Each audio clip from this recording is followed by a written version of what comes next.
Welcome to the Free Game Don D podcast, life, family, and business. Yeah. So today I have the pleasure of having Cousin Colby in studio. Cousin Colby is the owner of Cousin Colby Inspires, which is a consultant company. They do like cultural development and with organizations and they coach the staff and things of this nature. And he's also the author of Hidden Superpowers. Cousin Colby, tell us about yourself, man. Man, before we go into the book, I guess we can go into maybe my background. First and foremost, I'm a husband. I'm a husband. I'm a father. I'm a brother. I'm a son, and I'm the middle of 9 brothers. My mother left me and my brothers when I was about 6 years old. Due to gun violence, due to just growing up rough, I lost 3 of my brothers, and I lost my father. But I'm an advocate for just therapy. I'm an advocate for mental health, and a lot of times when we go into different organizations, we're showing educators how to connect with students, social emotional learning, things like that, developing them, bridging the connection between the student and the educator, as well as putting on or facilitating different mentoring programs or youth development programs inside of different organizations. So yeah. Yeah, no, I like that, man, because when I got your book, Mhm. Hidden Superpowers, and then we chopped it up about your background, I was like, man, there's a lot here to unpack. Mhm. And so when people buy the book, Mhm. like they're gonna get to really know, Cousin Colby and everything he's going through. So you talk first of all, you told me you had 9 siblings. I was like, that's a lot, man. That's a lot. Yeah. And just to get some perspective to people, like Mhm. 7 of those siblings, same mom and dad. Yeah. And then you have a half sibling Mhm. and a step sibling. Yeah. For So, sure. but there's 7 by the same mom and dad. So Yeah. that's crazy. Yeah. And you talked about how you were raised by your dad. Mhm. And so growing up, so you guys were in a Barton Village. Yeah. that- So we bounced around. We bounced around in several different places, trying to find some type of stability. We was in Barton Village. We was homeless for a good period. We also grew up in.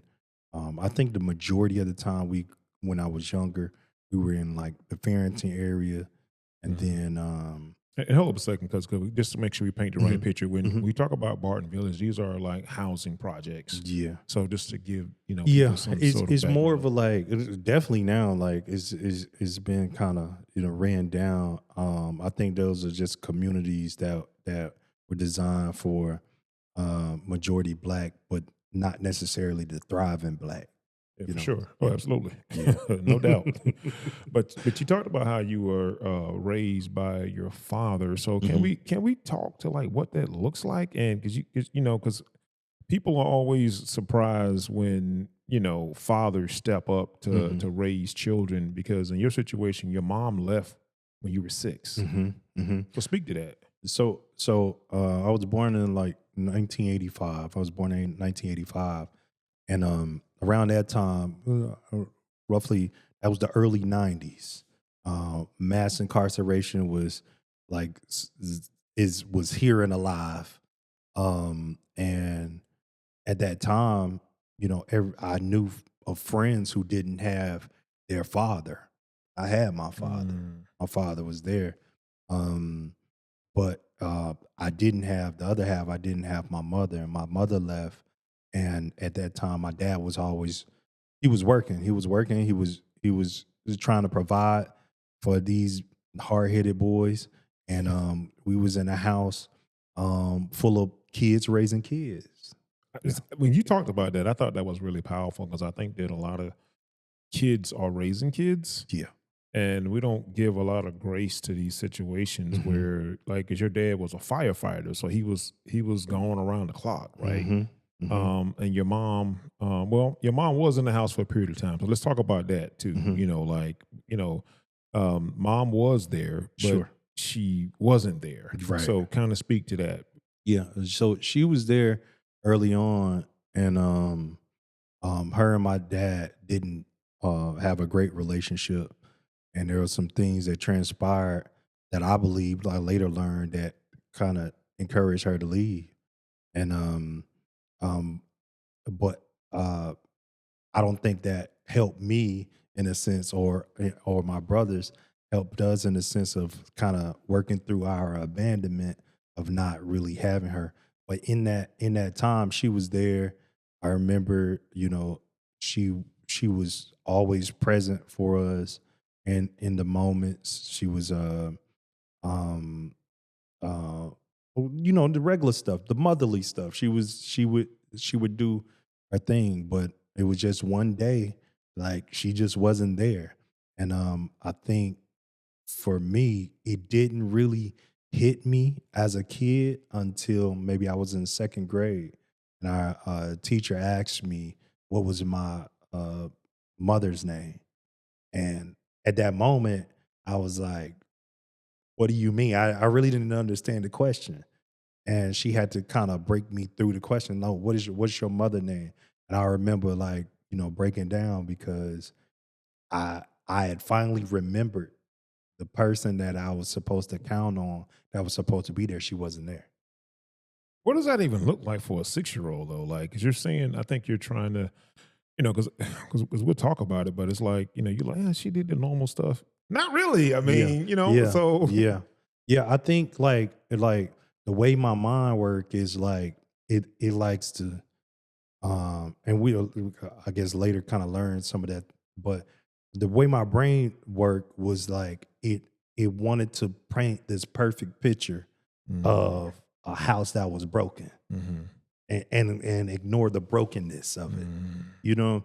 So for me it was um like she was there, and then she wasn't. It wasn't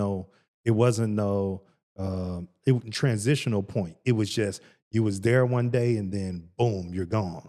mm, So for me, at that point in my life, um I remember my dad was trying. My birthday is December 26th. So I remember Christmas, my dad was trying to get us something for Christmas, and he had no money because the money that he mm. was sending wasn't landing in the right place, wherever it ended So let up. me make sure you paint the right Hmm. picture. So dad was working, and Hmm. so because y'all, mom and dad lived together. Yep. So, but dad was providing, giving mom the money, but Hmm. mama wasn't doing right by the money. Right. Right. Wow. Yeah. It was something that was happening, and I was too young to truly understand like For what sure. what was going on. But where my mind goes is I reference walking in on Christmas morning, and my dad is crying on the side of the bed, and I just remember him like just crying, and I just couldn't understand why, And I later learned it was because he didn't have the funds to take care of us or give us what we needed or what we desired at that time of Christmas. Wow. Yeah. And you also talked about how with kids raising kids, Hmm. there was some situations early on. My dad's working and trying to provide for the household. Mom's supposed to be home raising the kids, but Right. she's kind of off. Like, Yeah. kind of doing whatever she's doing, Hmm. and your older siblings are trying to raise you. Right. And of course, as a young kid, you don't really know. This is almost normal to you at this point. Like you Right. don't even know that this is not the way it's supposed to be. So Right. can you speak to that? Yeah. So at that time, my father, he was working. So firefighters, they work 24 hours, and then they um uh, oftentimes I think maybe at that time they was working a little more in throughout the month, but now I know they work like only 9 to 14 days a month or something like that, right? It's somewhere around there. So my dad would work and then he would go and work another job. So he wouldn't even really come home Okay. because he had to take care of all these kids, all these, hard headed kids. But Hold up, I gotta stop you there. You keep referencing you and the kids as being hard headed kids. Yeah. We need like, what is that before you go any further? Because you've done that twice. Yeah, I think we were defiant because we were broken. We were broken because when my mother left, and and this is what you was hinting on. The So my older brothers, they had to take care of us. I'm 6, turning 7. Like they were 13, 14, and they had to watch us. And it was her duty, but she wasn't there. And then her and my dad had a big fallout about it because he would get calls that your sons are missing school. Mm. And one thing that he valued, because he came from a broken home, was that education. You got to get educated. You got to get your high school diploma. He would say diploma for some reason, but but he always pushed us. You got to get your high school diploma. You got to get your high school diploma. Well, they had missed so many days that they had got kept back multiple times. So it wasn't feasible for them to even continue school because all their friends had already surpassed them. And let's provide a little context. Basically, your older brothers got kept out of school because your mom had things that she wanted to do in the streets. Yeah. And so she had to make the older brothers stay home from school to watch the younger brothers. Right. And For sure. and my thing is, you keep talking about these hard headed kids. I mean, you just being kids. You weren't even hard headed. But then again, you talking about the older brothers. You reference like the older brothers were tasked with the responsibility of watching y'all. So y'all wouldn't be in hard headed because it wasn't their job to raise y'all. They was just watching y'all. Right. So everybody, it's almost like everybody just doing their own thing around here to some degree. So but it's not their job to really raise y'all. Yeah. It's They're not even raised. Yeah, for sure. I agree. It's not their job to be our parents. And they don't even know how to do that at 13. Yeah. And I crazy. think like, so there were moments where they would do things because we would be hungry or we would be starving, and they would do things. They would, steal. They would do whatever they could to get us food to take care of these kids. Because like when my dad was working, like he was too busy or too off to tend to us, so that became their main role when my mother left. Was Dad even aware all this was going on? I believe he was aware, but I think for him, that was his best option. Yeah, because I think that you start talking about a man's role, and surely back then provide. Right. That's your role to provide. Right. Yeah. The woman's role is to raise the children. So knowing that you have to be the provider, no matter what's going on, I still have to go out and provide. Yeah. Man, and you talked about how your dad was angry and broken and how you saw him cry. What did that feel like as a young kid, seeing your dad? And well, you probably had to reflect back on it, right? Because you became an older man. Yeah. But now going back to that, like, what was that like? Like man, when I look at it now and when I look at when he became, right? Because I think at that point he was at a development stage in his life, and he was doing the best that he could because his father wasn't there. So he didn't have the blueprint of how to be a father. He was just doing the best that he could with what he had. And I think at that moment, it felt like he was always angry because like he was drowning in all his pain, all his brokenness, and his hurt. And I think for him, there were some times he did a lot of self-inflicted things like domestic abuse with my mother, things like that. But for the most part, with him, it was his brokenness, I think like I think he looked at life where it just wasn't fair and it was just wrong because he lost his mother, he lost his sister, his dad had left, and he really didn't have anybody to kind of have his back. So now at this point where he needed somebody to have his back, he had to, use his back to take care of his kid or provide for his kids. So I think that was just a tough space for him. Yeah, because he's as a man, I mean, like your value is basically predicated on your ability to provide. Mhm. But as a parent, you still have to be active. Yeah. And when mom leaves at age when you were 6, Mhm. man, that had to be tough for your dad. Yeah. And you even talked about how basically someone reported, I guess, the household to, Mhm. I guess, I don't know, social services, or people got involved and Right. realized that you guys were there raising yourselves because dad was working all the time and mom was out of the house. Yeah. Yeah. And what did that look like? So I remember like a lot of people just kept, I guess, trying to come to the house and try to uh, either they was trying to convince him to let us go with family or kind of like break us up because they was just making him realize like you can't take care of all these kids. Like you can't. He was driving a Ford Ranger. You got 7 boys and a Ford Ranger, 2-door Ford Ranger. Like like they can't get to doctor's appointments. They can't like you can't take care of these kids. Um, but I think he was just he was broken and he was stubborn, and that stubbornness was like, no, no, I will not abandon my kids. It will get better at whatever it costs. We'll find a way. And but I think somebody reported, I don't know if it was because like, educators have a job to do. If a child do not show up to school, they're gonna send someone to check in on that For child. sure, for sure, for sure.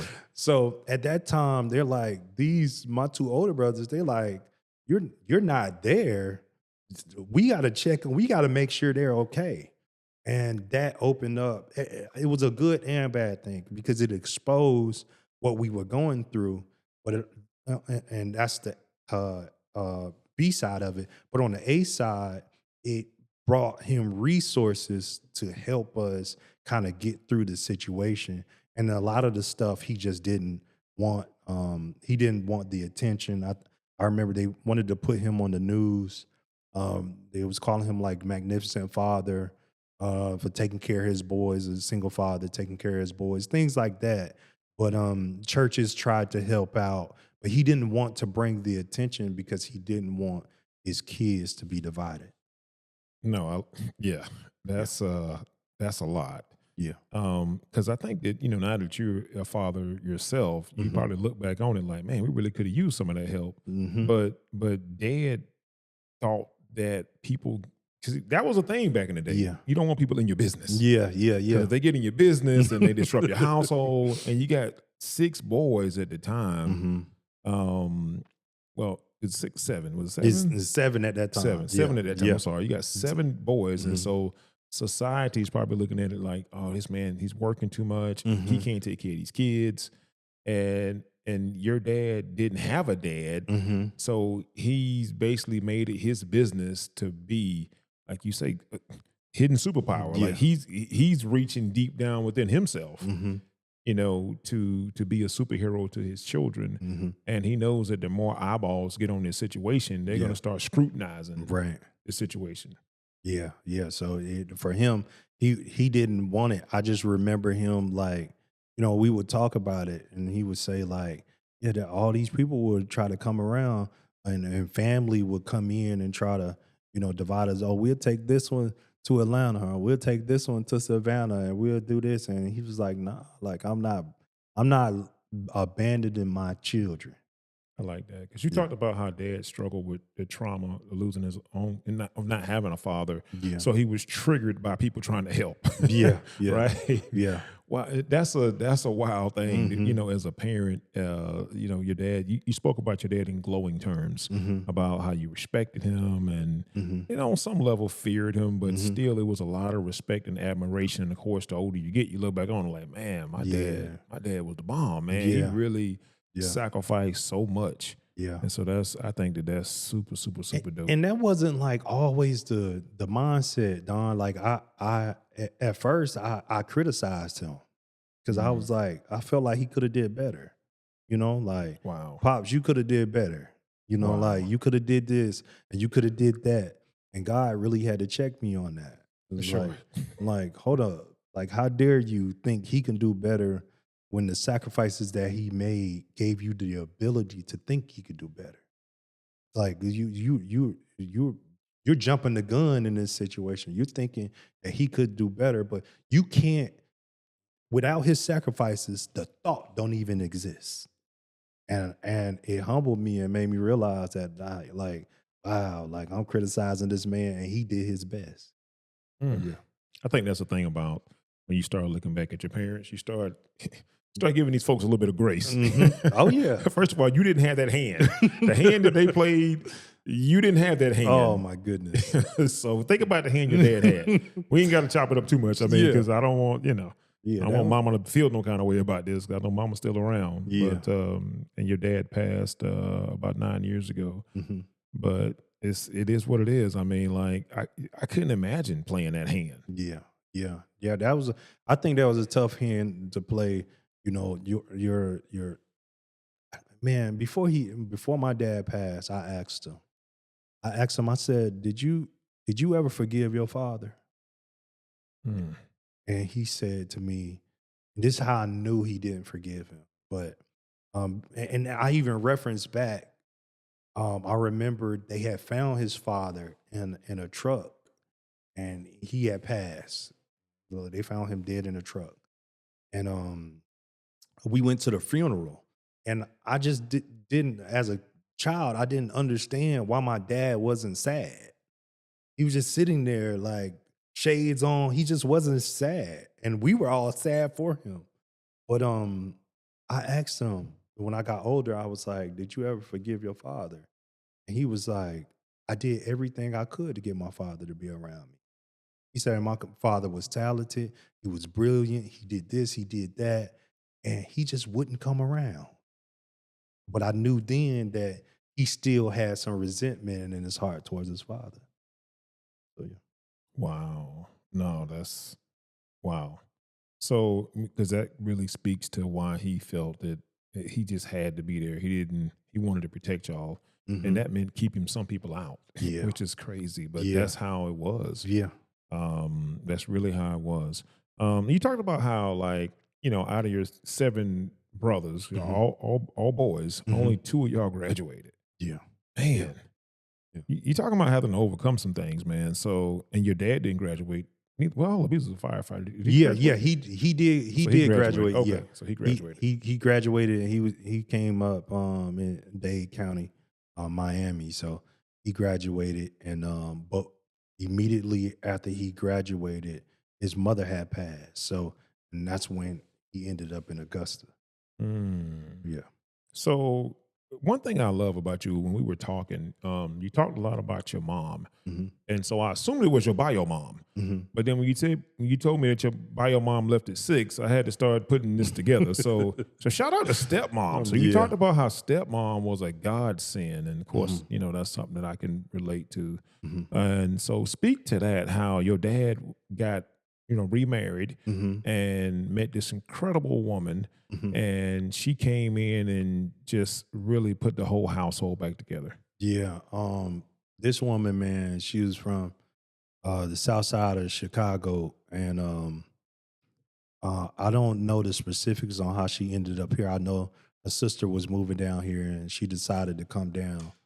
And I think how her and my dad met was um, her brother in law had this cable guy, and that's what my dad would do when he was away from the fire department, and he would hook up everybody cable. That was him.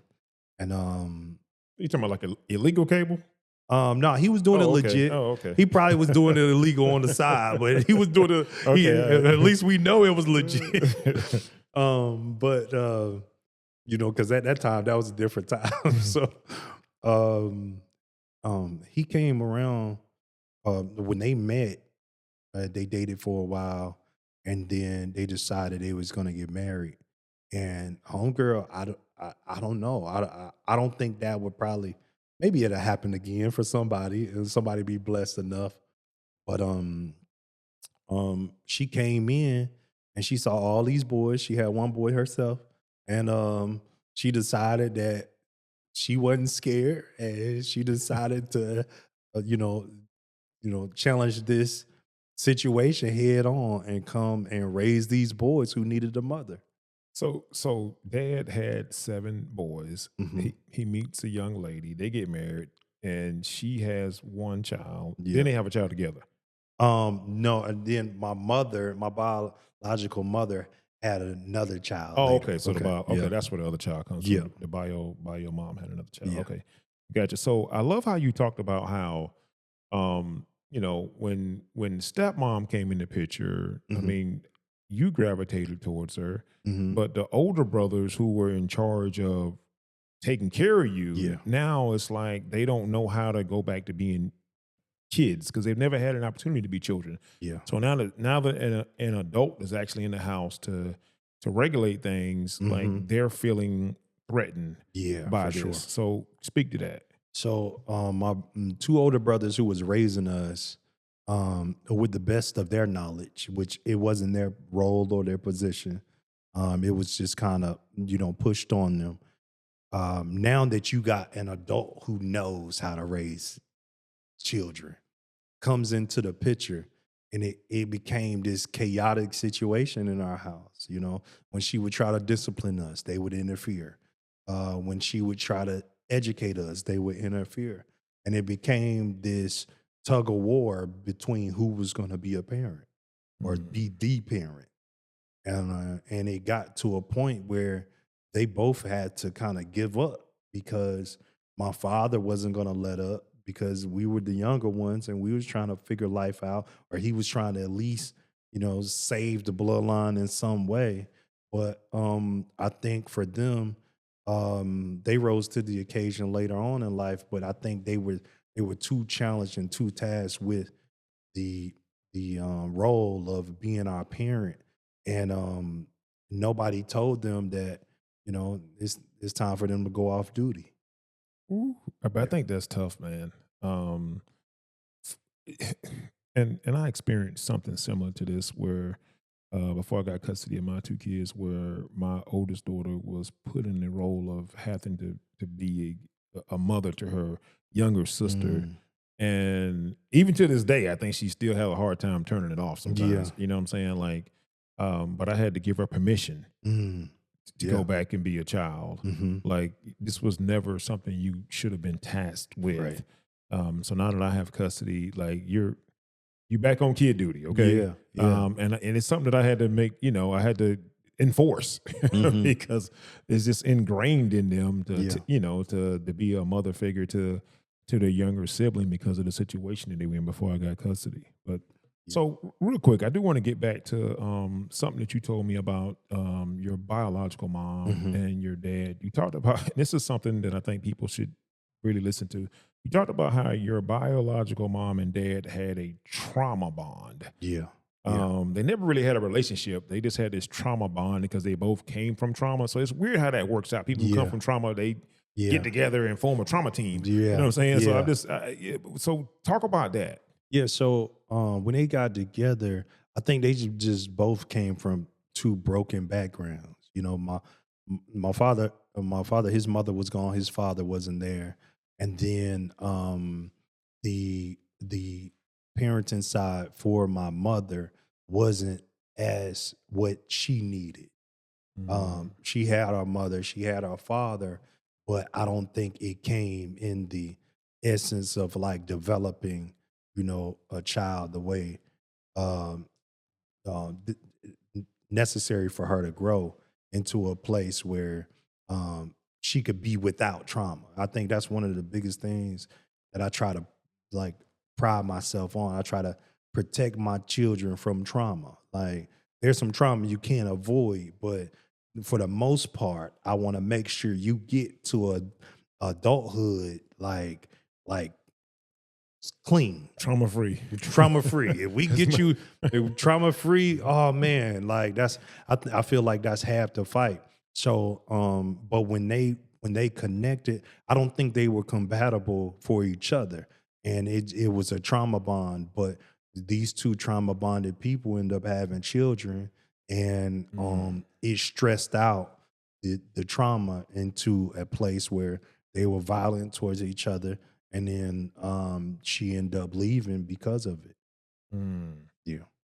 Yeah, no. And you also talked about how like, and because I'm unpacking some of these hidden superpowers because you've really been through a lot. You lost a few of your siblings, Yeah, for sure. For you sure. know, at a young age too. So Yeah. Yeah, I lost my brother Marcus in 2006. He was shot and killed. Um he was he man, it's so weird because at that point I graduated, we both graduated from high school in 2004. At this point, like in our life, we just wanted to make it past 25 or 21, at least get to 21. And but we never really saw a but hold future. up a second, man. Yeah. Just because Yeah. people don't hear what you're saying. Mm-hmm. There was a point in our culture. Mm-hmm. You just if you could just graduate high school, make it to 21, Man. like that's crazy. Yeah. As a black man, Mm-hmm. I can't speak for no other cultures, but Yeah. our culture, Yeah. 21, man, 25. That's Yeah. that's goals, man. Yeah. Don made it to 25, man. That's goals. Yeah. And and the crazy part is that's the beginning. That's crazy. That's the beginning. We're striving to begin. You know, it's we just striving to start life. yeah, yeah. Oh, like, that's wild. and But go ahead. I'm sorry. No, you good. So at that time, I felt like we were good. We had made it. We were making it out. We're figuring it out. Marcus had a job. I had a job. We was purchasing our own things. We was fighting life, you know. And Marcus, you know, the brokenness was still in him. So he told me that he was going to rob a guy. And when he told me that, it wasn't, you know, I didn't really think. You didn't take nothing. it seriously? It wasn't that I didn't take it serious because I knew Marcus was very capable, but I was like, well, they just won't cross paths. You know, they won't cross paths. And that guy's a nobody anyway. So even if it happened, nothing would happen, you know? So it was crazy because I got the call one night. My brother Andre, he's in prison. And I'm talking to his fiance because I had seen Andre earlier that day. I went and visited him. And while I'm talking to his fiance, the line clicked. You know, a lot of people forget about the line click. Call waiting.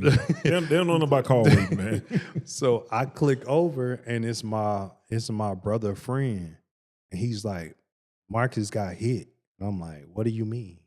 Like Marcus got hit. You know, Marcus got shot. And then reality set in and I jump in my car and I take off.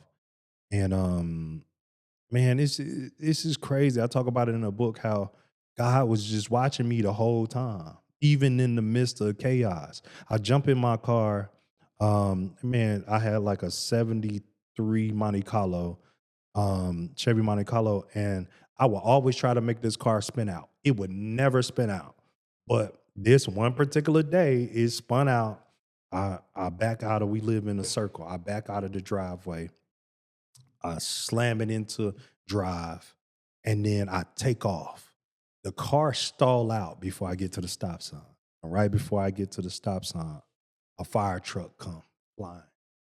I jump out of the car. I leave it there because it wouldn't crank. I leave it there. And I'm running around to where my brother is. And I'm running in pain. I'm running in like I just got a lot of questions. I'm trying to figure this out. Like, what happened? What happened? And I get there, and my brother is laying in the driveway with a bullet hole in his chest, holding his chest. It felt like it was 1,000 people outside. Ambulance is there. Fire department is there, and he's looking at me with just this eye of regret, like, oh man, I messed up this time. Like that's the energy that I felt at that moment, and all I could tell him was like, breathe. It's just something I just knew he couldn't breathe. And I knew he was shot because his friend called, but I'm like, just breathe. But he was holding his chest. And by the time we got to the hospital, they said he went into cardiac arrest. And then the doctor came around and told my father that, they had to go through surgery and find out what was going on. They got to take him through surgery to get the bullet out, things like that. And it felt like in that moment, um, it felt like 2 seconds. My father, the doctor went into the the the surgery room and then turned around, came back and said, "Mr. Harris, your son is gone." And I think that became like the echo of the brokenness that I had experienced in my life. So yeah. Yeah. So you done lost your mom. Now you done lost your brother who you were y'all graduated together, Yeah. right? Yeah. So y'all was real tight. Hmm. And I know you also talked about losing one of your other brothers who lived an alternative lifestyle. Hmm. And you felt like he was basically a victim of a hate crime. And how did that change you? That changed me because it's crazy, man. Because Dre was a Dre was a crash out. He was just one of those that if it came down to it, he was gonna get to it. That was him. Don't play with his brothers. Don't play with his family. He was just one of those. And uh, when Dre actually he was on a motorcycle and somebody intentionally pulled out in front of him and it threw him about 50 feet. He hit his head, and when we got to the hospital, he was brain dead. So, um, it affected me But hold like. up a second. So I'm sorry. Go ahead. So no, Dre is not the brother that lived an alternative lifestyle. I'm trying to be politically Oh, correct okay. here. Okay. You know what I'm saying? So I want to make sure we're talking about the right brother. So we're Okay. not talking about the brother that was killed because of his sexual preference. We're not Okay. talking about that brother. No, we're not talking Okay, I'm about him. sorry. So Yeah, and he was murdered later on. okay. Um, but at this time, um, Dre is in the hospital. He is like I walk in the hospital. I walk in the room, and they had to cut open part of his skull because his brain was swelling, and he had long dreads. They had to cut those. And when I go in there, it's almost like the same. Excuse me. It's almost like the same feeling of when I went to view Marcus when he died, and it's the same energy. It's almost like that. And I knew then that oh no, like um. But there's a conversation I talk about in the book that's so powerful. My dad say to Andre, he everybody is gone. There was a lot of people around. Everybody's gone. And my dad go to Andre and he talked to him in his ear as he laying there. Now he can't move, but he just felt he know that Andre can hear him. And when he say to Andre, he said, "Man, this is the biggest challenge you ever gonna have to face."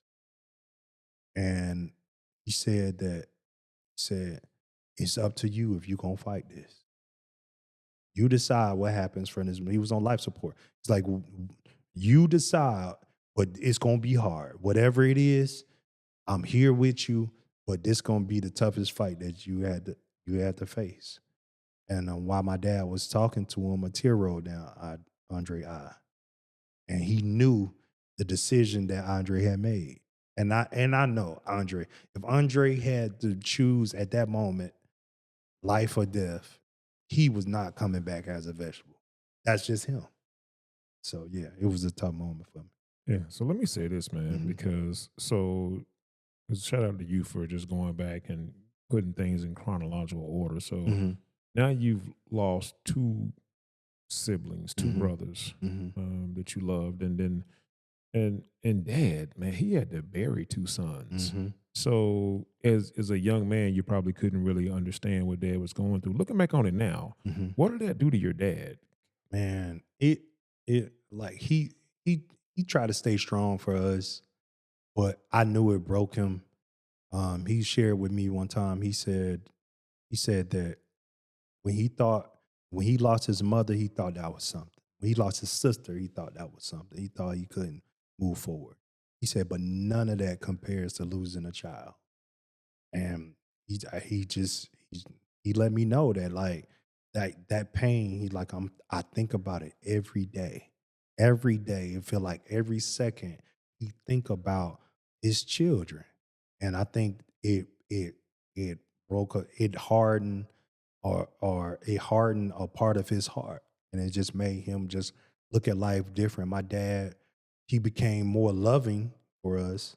Like he will always make sure he said he loved us, or he would say, Mhm. like he showed more affection, and he wasn't the affection type of Wow. guy. Like it changed him in that way. It made him more affectionate towards us. Wow. No, Yeah. listen, man, when you said that, that resonates with me. So basically, before your dad lost two sons, he wasn't as emotional? No, no, he wasn't. That didn't really. I don't. Because I think in life sometimes you get to a place where you kind of take it for granted. Mm. Like you. I think we think oftentimes we're exempt from things happening to us, and I think that's the place that he has survived so much. So he's like, oh, we gonna be okay. We fine. But then when stuff like that happen, you like, hold up, we can be touched too. This can happen Wow. to us too.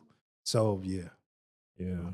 Shout out to wow. Yeah, that was a lot for him to deal with. I was gonna say shout out to dad. I know he's not here with us anymore, but Yeah. so dad passed before your brother that lived an alternative Yeah. lifestyle passed. And but you talked about how you started to crash out when that happened because Hmm. he was just such a good person and Yeah. you felt like that was just so, I mean, every death is unnecessary, Yeah. but you just really that really, really, really bothered you. And it made you want to even start to crash out. Yeah. And I think that's when some of your hidden superpowers started to kick in. And Yeah. Yeah. so speak to that. So my dad, so at that moment, like so with Marcus, my dad summoned us and he said um that we couldn't retaliate. Anything that my dad said was law for us. Like we wasn't gonna go against our father. We just wasn't that. Like we were so close knit that my dad And was hold like, up, I want to make sure you're painting the right picture. Marcus was the brother that that was my first brother who the died. robbery. Yeah, Okay, yeah. gotcha. So even though we were hurting and we wanted to retaliate, my dad he knew it. He was like, "No, this not gonna happen. I need y'all Right. here with us." Well, when Antoine got killed, that was probably to me the most disrespectful one because he was found in the park with a gunshot in the back of his head. And prior to that happening, I told him, I said, Antoine, you you have a love like nobody else.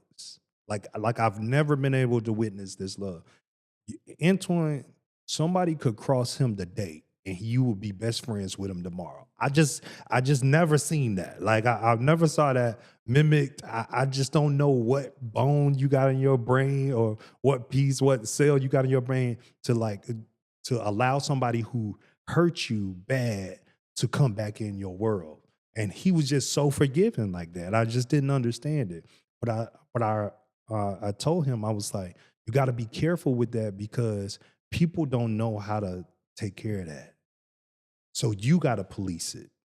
And I feel like that's the one thing that got him killed is because like he trusted whoever this person was to conspire against them.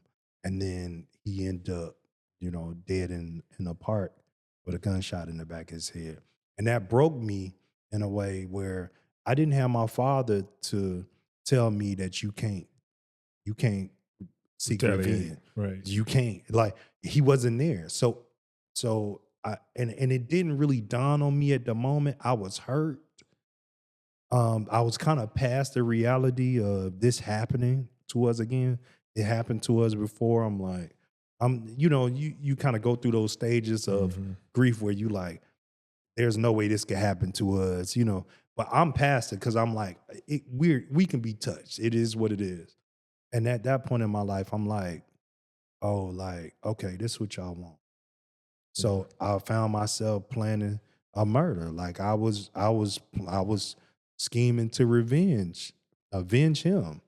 And who knows where that was gonna stop. But I was hurt. I was so hurt because I'm like, there's no way. Like, and I'm gonna paint a picture for you. When I got the news, I was at work and my oldest daughter called and she was like, they're saying on Facebook that Antoine died. And I'm like, what? Whatever, you know? And right after that, I got a call from my other brother. Now it's like, all right, hold up, this is something. And he like, you heard? And I was like, yeah. I said, well, I said, go down there and see. Because they were saying he was like in Meadowbrook Park. And as he was pulling in, he called me. He was like, bro, it's thousands and thousands of people out here. He was like, you need to come. So as I'm leaving work, I walk to get my bag. I'm not saying I'm one of those that try to keep my composure in every situation. And my manager, while I'm walking back to the back to get my bag, my manager is on the phone with another manager who also heard. And she's like, they're saying something about your brother? And I was like, yeah, I just heard. I'm about to go. So I left. And I just remember on the way, just the fuel of like anger. It was boiling. It was triggered. And I was just in that space. And we stood out there to try to verify if it was him. And of course, the coroner, they had it cut off. Police had it cut off. So they wouldn't allow us to see if it was truly him. But by then we knew, we knew. And a picture had got out and that was kind of surfacing around.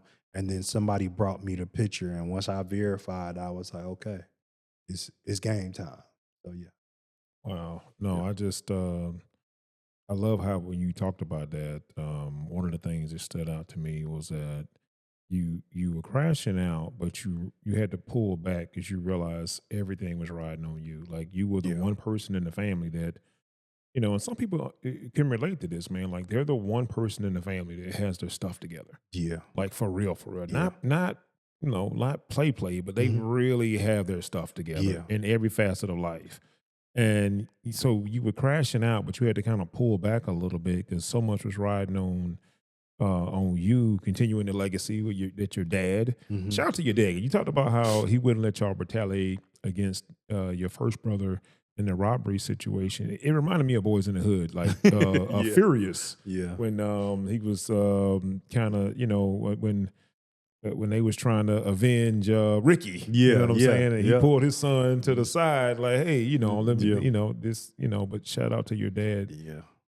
Shout out to you for pulling back from that crash out. You don't know where you would be at Yeah. Yeah. if you would have retaliated, right? Yeah, no, That's crazy. you're absolutely right. And I never really thought about that comparison when Trey had to get out the car. Come on And he now. tell Doughboy to stop. Like, You got let out. me out. Hey. But yeah, that's a good reference. I think like every And let me say something real Yeah. quick, because when he got out, it's not like his dad was there in the moment. He Mhm. could just reflect back Mhm. on what his dad had always told him. Yeah, Trey was so broken, and I identified with it. He was so broken, but he knew this is the point of no return. For sure.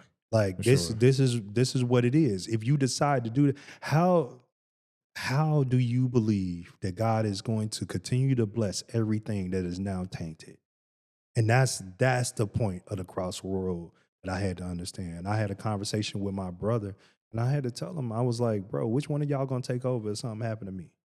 It's Murphy's Law. If something happened to me, like I don't act like we exempt from death. Something can happen to me too. But I'm the black sheep. Right. But who's going to continue on?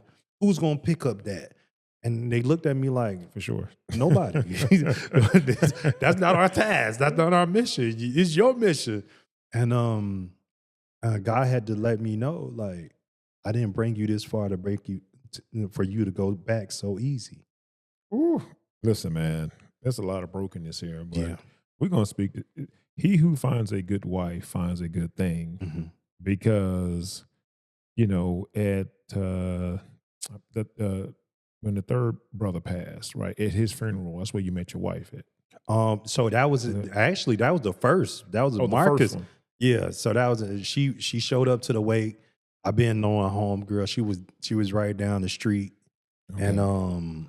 Man, this is giving boys in the hood, man. Like the girl was right down the street, man. You know what I'm saying? So it's giving boys in the hood, man. So, Yeah. but I love it. Go ahead. Yeah, she was right down the street, and I hadn't seen her in years. Like we had moved from where we were, and where we used to live near her, and she hadn't seen us in years.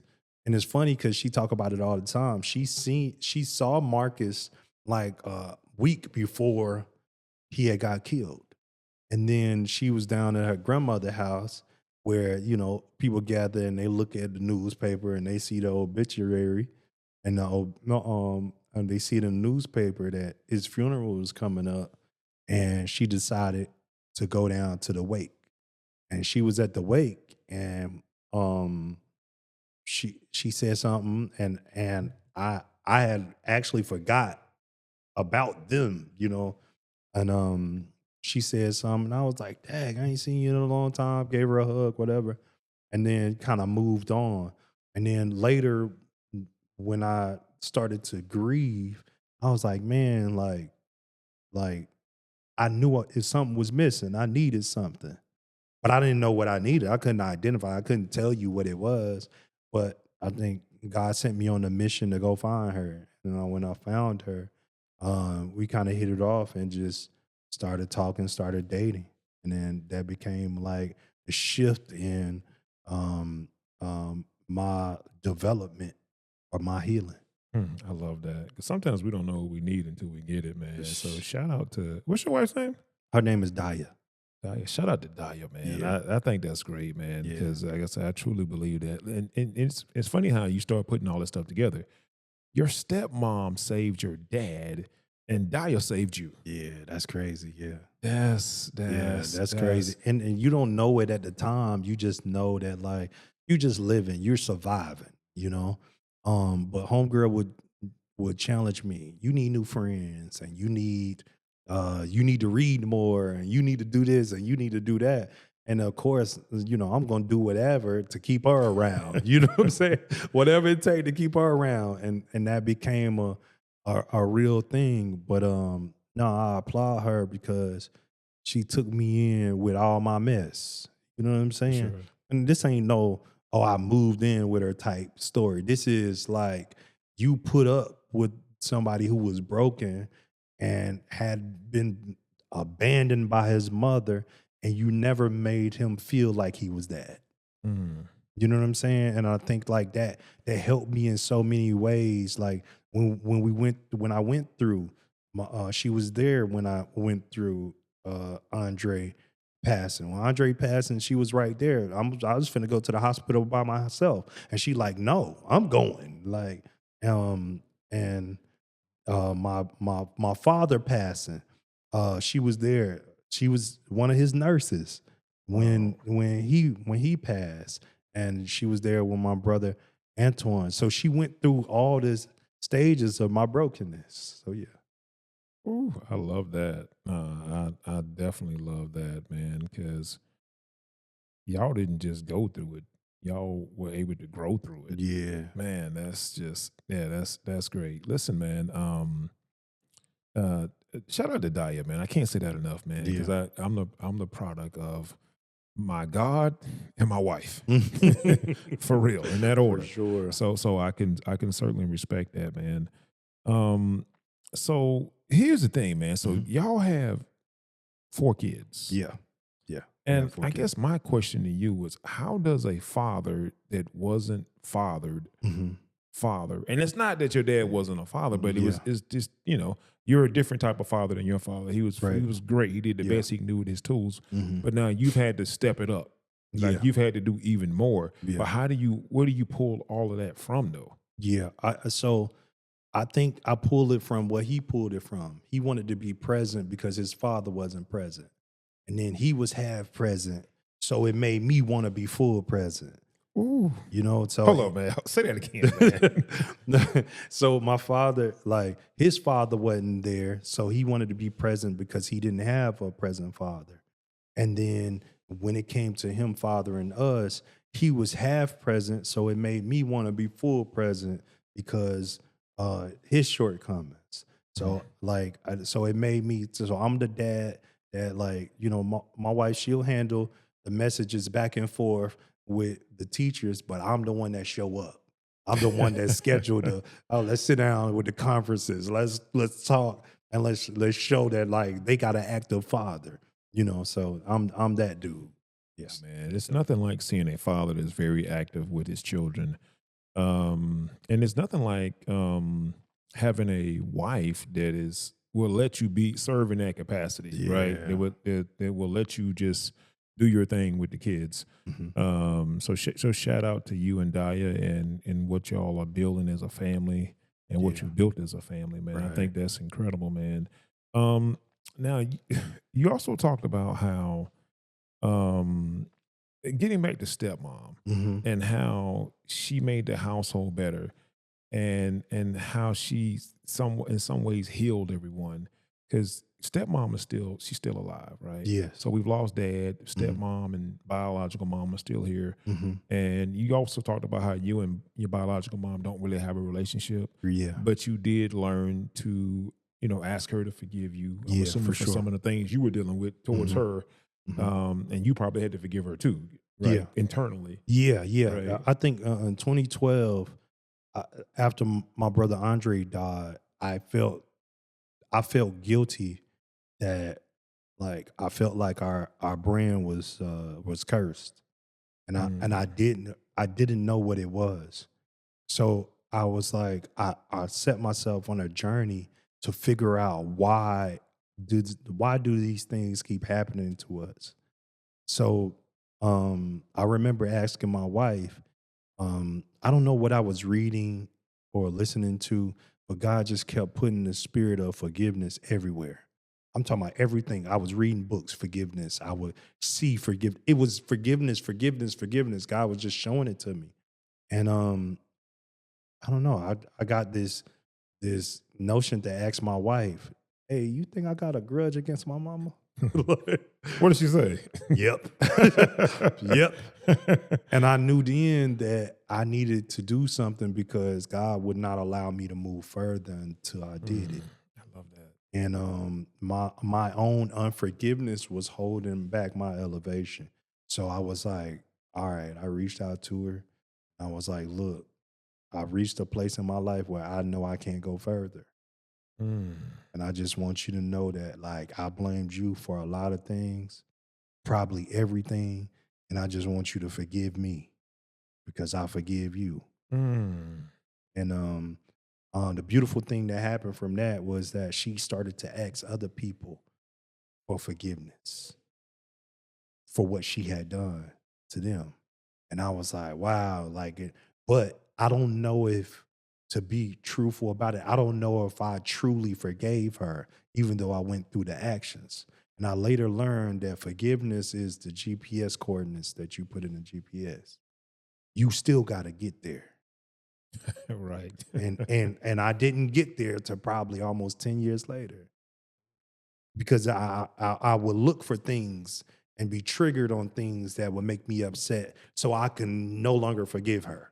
Take it back. Mm. Like, So was it oh, that you were looking for things, or would things just trigger you and kind of yeah. remind you of that place again? Well, I think when you in a broken place, you what's a superhero without a villain?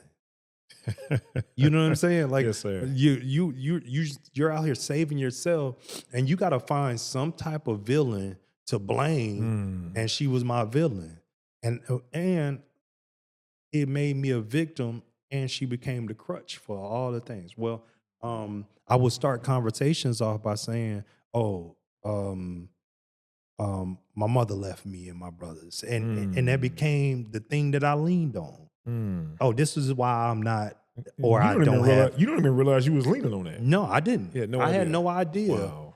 You know, I had no idea that I was leaning on that, and that was my crutch. My mother left. That's probably why I act like that, or that's probably why I don't do this, or that's probably why I didn't finish this, or you know, I use that to blame everything, and you know, people who really don't care about you but act like they care about you, they'll support it. You know, they're like, oh yeah, and he ain't have his mother. That's why he act like that. Right. You know, instead of truly addressing the issue, and yeah, things triggered, but God wanted a pure forgiveness, and I had to learn like how to forgive. But in that process of me learning how to forgive, I had to lose myself, and I had lost myself through all the brokenness that was untreated and unhealed, all the damage, all the things that I was carrying. I finally had to open that old luggage and really address it. I love that. So you had to lose who you were to find who you currently are. Yeah. That's a crazy journey. Yeah. That forgiveness thing, man. It's there's a book by Dan Sullivan called The Gap and the Gain. It's really a book about gratitude. Mm-hmm. Because a lot of times in life, we're always in this gap, which is basically in this mindset of things that we don't have. Oh, my dad didn't do this, he didn't do that. But what did he do? Yeah. Like, let's have some gratitude for the kind of father that we did have. And I've had to do that myself in my life, you know, with family members. Just focus on having more gratitude and giving more grace. It doesn't mean that there are not things there, but it just means that I'm giving grace to these things, and I'm just being appreciative of what I did have, because sometimes people are doing the best that they can do with the resources that they have. I mean, we believe in therapy. Yeah. My parents didn't believe in therapy. Yeah. Right. Yeah, And a lot of people, especially our culture, you know, we don't believe in therapy, you know, as a whole, in my opinion. We talk about the culture, but to me, the culture needs a therapist. Yeah. So Yeah. what are we talking about here, man? Yeah. And forget the culture. The culture need help. Right. But, Right. But no, I love this, man. And I think, because even when you talked about your stepmom, you never really referenced her as stepmom. You referenced her as mom. Yeah. And I thought that was interesting too. So Yeah. speak to that. Yeah. That's my mama, man. Like, like, man, when you sent by God, it's just different. It's just packaged different. It's not the same. It's just packaged different. Not once did she think about abandoning. Not once did she think about leaving. Like, how do you come into a situation that chaotic? All these boys who need a mother, and you want to mother those boys. Like, how? But now I'm gonna say God prepared her, because she also didn't have her mother. Her mother abandoned her. And then she had a stepmother who came in and loved on her. Oh, so man. God prepared her through this whole process. And she would always say, she tell me all the time, she would say she wanted a bunch of kids. She would say that. Congratulations. And God delivered them, and she didn't even have to, you know, birth them. So, you know, and I think, like, I call her my mama because, like, she was there, she was present. And because of her presence, it didn't feel like my dad wasn't there.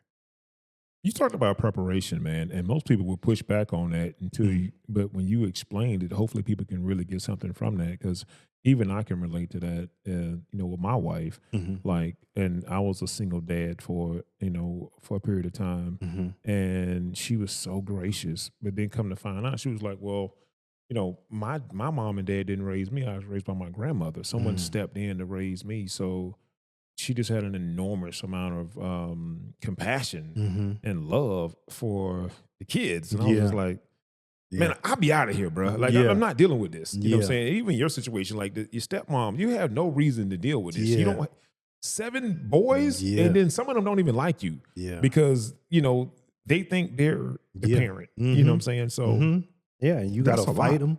You gotta fight these kids, fight these boys, and you gotta they defiant, they going against everything you said. Like it's a hard, that's not an easy place. My mother laughed all the time. She said she knew I was special because when she came in to start raising us, I asked her, and I don't remember this, but this is what she said.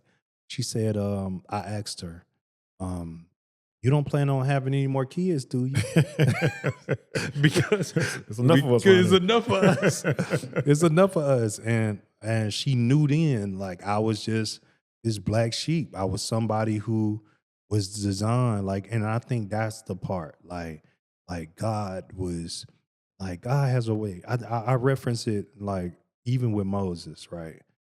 When Moses, if you think about it, Pharaoh had heard that there was going to be a savior. Somebody was coming to free the people of Israel. That was prophesied. So Pharaoh's effort to combat that was to get rid of all the boys, Yeah. all of them, Mhm. all of them. And what God did, to be funny, I feel, he made Pharaoh raise this, the one who was going to be the savior.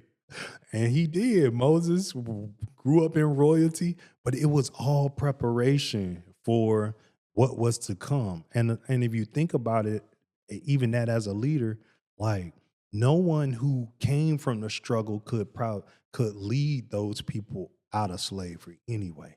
It had to be somebody from the other side who knew what royalty looked like, who knew what good treating, good kindness, good things, like he had to show them. So I think about that in on my story is like my mother was prepared to raise us because God had it planned, because there's something greater that's supposed to come out of it.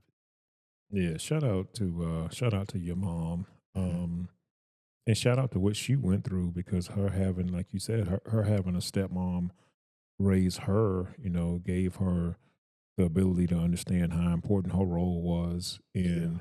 in your dad's life. Mhm. And even though that wasn't something that she really had to deal with, Mhm. she sounded like she dealt with it with grace. And you guys have a phenomenal relationship. So shout out to Yeah. what's what's mama's name? Vanessa.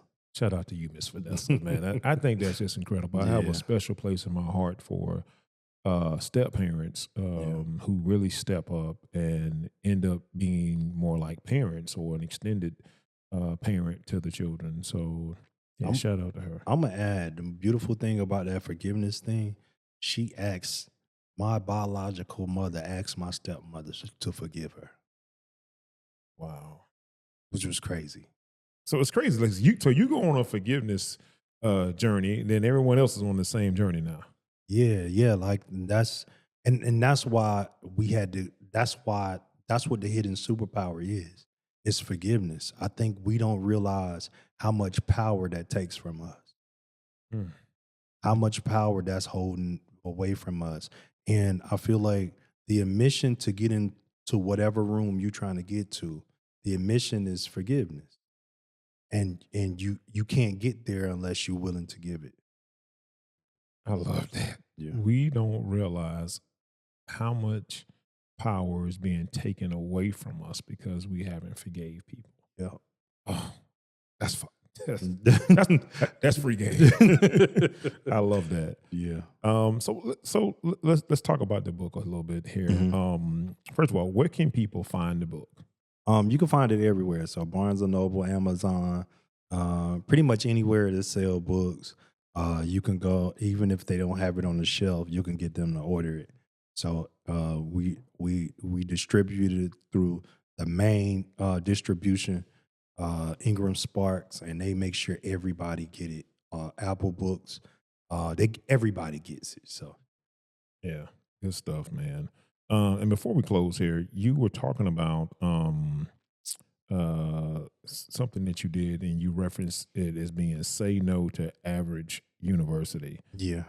Speak to that a little bit. So say no to average university. I had this notion to create a nonprofit organization. It was called Say No to Average Inc. But say no to average became like my catchphrase, if you will. It was a way of you saying no to the average setting of your legacy, right? Whatever that standard or that default setting was, say no to average was saying no to that and amplifying, that from the foundational point.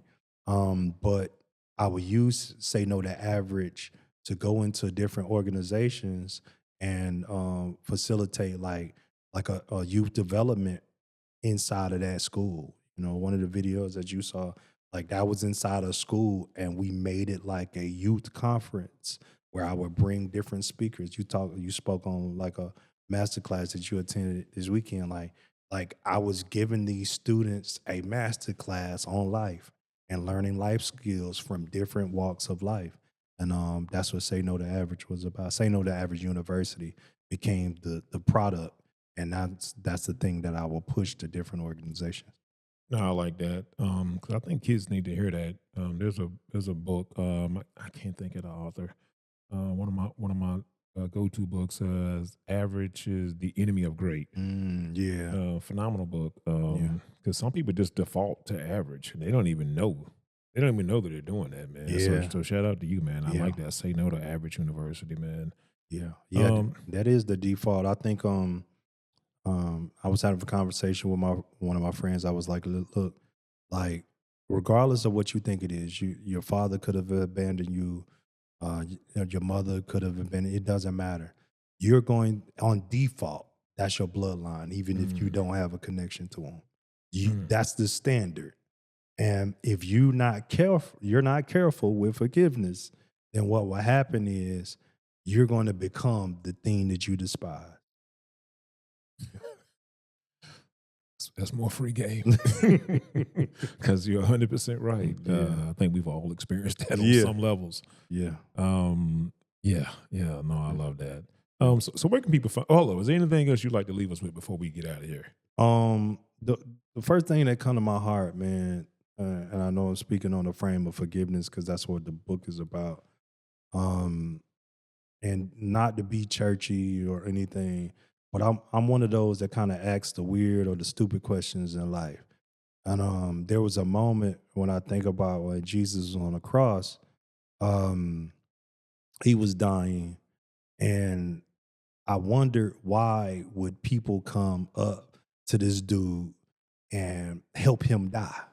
Like why would you come in and stab him? Why would you come in and spit at him? Like I just don't have that bone in me, because if I'm dying and you don't help me when I get up, it's gonna be reversed, right? I don't have that. But in that moment, I think it was probably one of the most perfect displays of forgiveness, not because he died for our sins and we making it cliche or trendy, but because in that moment, when somebody walked up to Jesus and spit on him, the first thing that he say was, "Father, forgive them, they know not." He Mm. didn't even internalize the hatred towards the person who wanted him to die. Even in that moment when he was hurting, he knew the end, he knew what was going to happen. He didn't internalize it. He asked God to forgive them, not himself. And what I realized in that moment was, when I think about that, was regardless of where you're supposed to go or where you ought to be, Jesus knew that if I'm going back to heaven, I will not allow anything to prohibit me from getting there. So whatever your successes is, whatever the thing is that you're trying to get to, wherever greatness reside in your heart or wherever you're trying to aspire to, the reason why you're probably not there is because of unforgiveness. I love that. And I know you said, I'm not trying to get churchy. Anytime someone says they're not trying to get churchy, they get very churchy. It happens every time. But it's funny, because you reference the scriptures there, and the latter part of that, they know not. Yeah. And so when you think about people in your life that have wronged you, a Mhm. lot of them don't even know. They have no idea They don't. of the damage that they've done. Mhm. right? And so you gotta forgive them, man. I love this, man. Hidden Superpower, a book about forgiveness, and a phenomenal, man. Listen, Yeah. where can people find you on social media? So if you look up Cousin Cole everywhere, every platform, I'll come up. So any platform, Instagram, LinkedIn, Facebook, Cousin Colby. Cousin Kobe with a C. Yep. Okay. Guys, listen, this is going to conclude the episode of Free Game Don D. Life, family, and business.